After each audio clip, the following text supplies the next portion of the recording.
പതികളിൽ ഉള്ള പൂജകൾ മുടങ്ങിയാൽ ആ കുടുംബം നശിക്കും. പതികൾ പിന്നെ പതികൾ ഉണ്ടായിരുന്ന സ്ഥലം നികത്തി കഴിഞ്ഞിട്ട് വിറ്റ് കഴിഞ്ഞ് നമ്മൾ വാങ്ങിച്ചാലും നമുക്ക് ആ സ്ഥലദോഷം ഉണ്ടായിരിക്കും. ഈ പതികൾ എന്നൊക്കെ പറഞ്ഞാൽ അങ്ങനെ ഈ ആചാരങ്ങൾ ഓരോരോ ദേവന്മാർ പല രീതിയിലും ആചരിച്ചിരുന്ന കാലഘട്ടങ്ങളുണ്ടായിരുന്നു.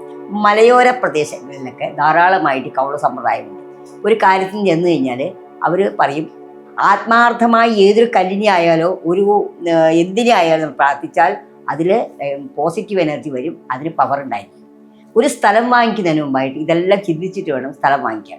അല്ലാതെ വില കുറച്ച് കിട്ടിയെന്ന് വെച്ചാൽ സ്ഥലം വാങ്ങിക്കരുത്. മന്ത്രവാദെന്നൊരു ശാഖയുണ്ട്, അഥർവവേദം എന്ന് പറയും. അത് കൂടാതെ തന്നെ നമ്മൾ ആത്മാർത്ഥമായി എന്തിനെ പ്രാർത്ഥിച്ചാലും എന്താഗ്രഹിച്ചാലും പ്രപഞ്ചം നമുക്ക് തരുന്നു. അതാണ് ഇപ്പോഴത്തെ കാലത്ത് മാനിഫെസ്റ്റേഷൻ എന്ന് പറയുന്നത്.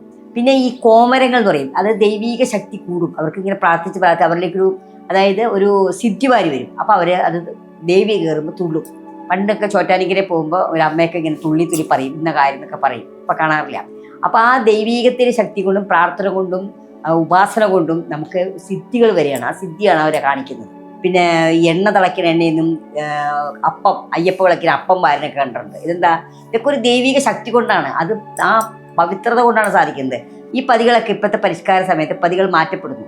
പതികൾ മാറ്റിക്കഴിയുമ്പോൾ തട്ടിക്കളയുമ്പോൾ ആ തലമുറകൾക്ക് പൂർവികമായി ചെയ്ത ദോഷങ്ങൾ ആ പിൻതലമുറകൾക്ക് 7 തലമുറ വരെ അത് അനുഭവിക്കേണ്ടി വരും. ആ സ്ഥലങ്ങൾ നമ്മൾ വാങ്ങിക്കുകയാണെങ്കിൽ നമുക്ക് ആ ദോഷം ഉണ്ടാവും. ചില കുട്ടികൾ ജനിച്ചു കഴിഞ്ഞാൽ കുടുംബത്തിന് ശാപമാണെന്ന് പറഞ്ഞു കഴിഞ്ഞാൽ ആ കുട്ടിയെ കഴുത്തറുത്ത് കൊല്ലുമായിരുന്നു.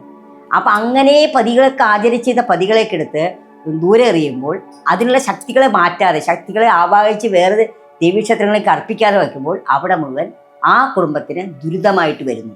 സർപ്പത്തിൻ്റെ ആവാഹിച്ച പോലും സർപ്പത്തിൻ്റെ ആ ഉണ്ടായിരുന്ന സ്ഥലത്ത് നമ്മൾ മലിനപ്പെടുത്തുകയാണെങ്കിൽ നമുക്ക് ത്വക്ക് രോഗങ്ങൾ,